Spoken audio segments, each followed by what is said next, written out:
Right then. You want a story? Fine.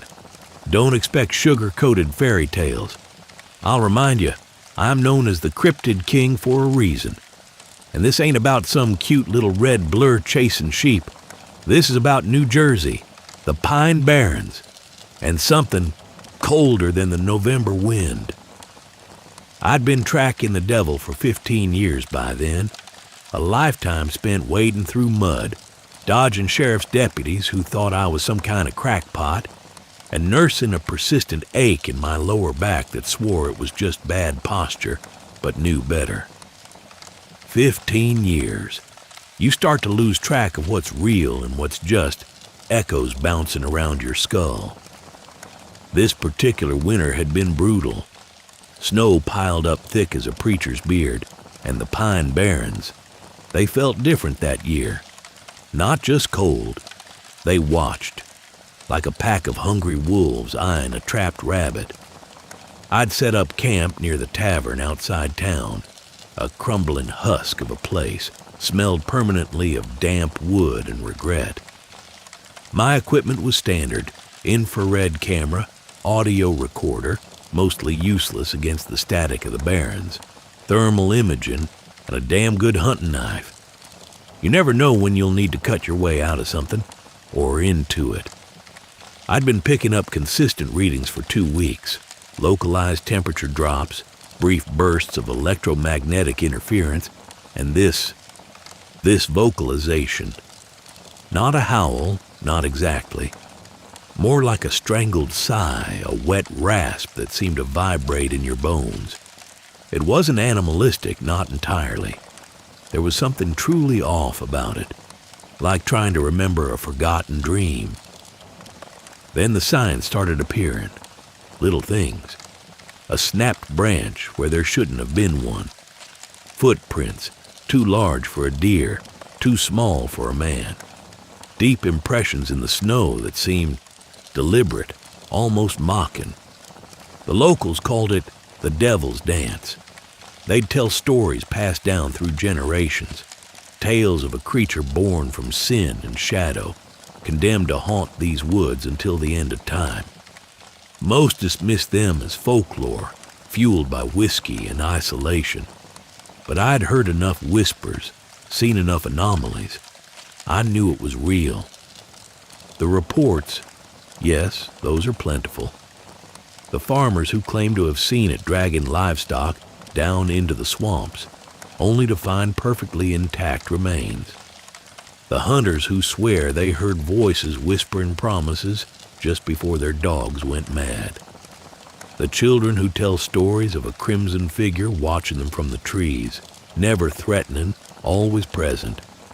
It's not about malice, not in the human sense. It's an observation, a testing, like a scientist studying a new specimen under a microscope, without the intention of causing harm, but simply cataloging. It seems to be driven by a need for validation, I think, to prove its existence, not necessarily to destroy or terrify. I believe it's responding to us, to our fear, our curiosity, our desperate attempts to impose order on the chaos of what we don't understand. The toying isn't a game. It's an echo. It's reflecting back our own anxieties, our projections onto something fundamentally unknowable. On the third night it happened. I'd been reviewing my thermal images, trying to filter out the background noise, when a spike registered on the screen. A localized cold patch that wasn't reflecting any ambient temperature. It moved, slowly, deliberately, across the frame. Then, for just a split second, I caught something in the periphery, a flash of crimson, a silhouette that defied description. Not exactly canine, not humanoid, something other. I raised my rifle, heart hammering against my ribs like a trapped bird. The air grew thick with a smell, not decay, but something metallic and ancient, like blood mixed with brass. Then the sound started again, the strangled sigh, closer now. It wasn't just an audio recording anymore. It was there, I saw him then, or rather, I felt him. Not clearly, not in a way you can capture on film or describe in words.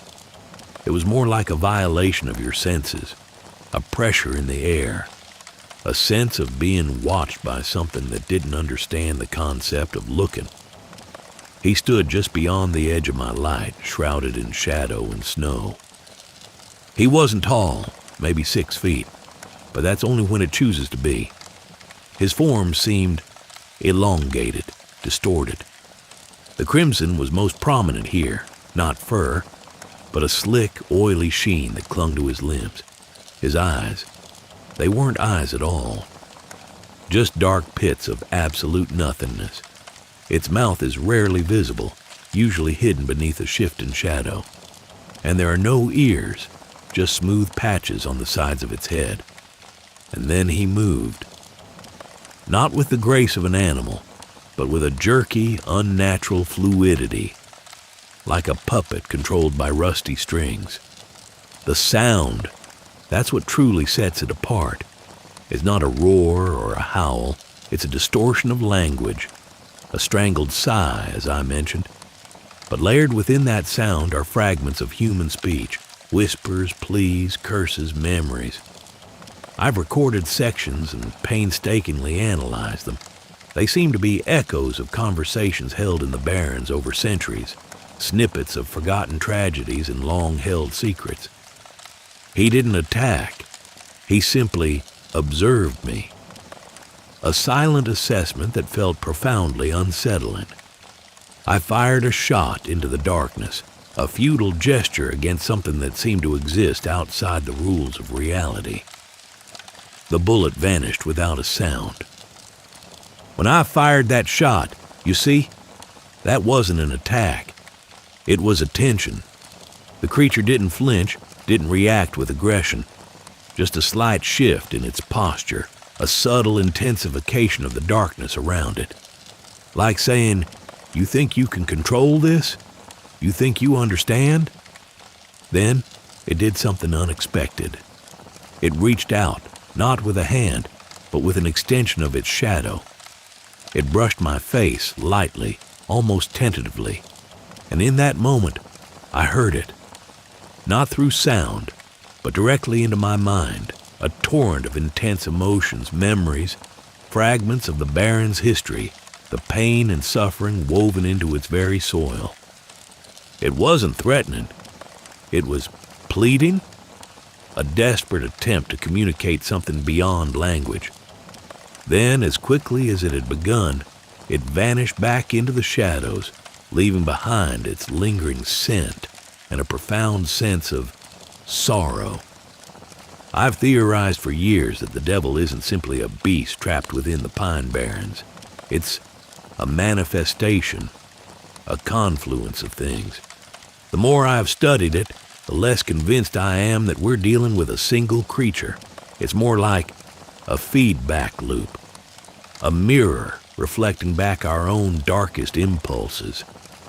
As for why it didn't attack me specifically, that's where things get genuinely unsettling. I don't believe it cared about me. I think it saw me as an extension of the broader human fascination with the unknown, a convenient subject for its experiment, like a particularly interesting rock. I retreated back to my camp, packing in silence. Didn't bother with the camera. Didn't even light a fire. Just wanted to get away from him. I drove out of the Barrens at dawn, leaving the snow and shadows behind. The recordings I made that night, they're mostly static, but sometimes, if you listen close enough, you can hear it. The sigh. Just a faint whisper in the white noise. My leading theory, and it's a frightening one, is that the devil isn't merely observing, it's actively collecting. Not souls, not in the traditional sense, but echoes of experience, fragments of memory, emotions imprinted on physical objects. It's siphoning off these remnants of human suffering and incorporating them into itself. Think about it. The Pine Barrens aren't just a place, they're a repository. a living archive of pain. And the devil, it's not feeding on flesh or blood.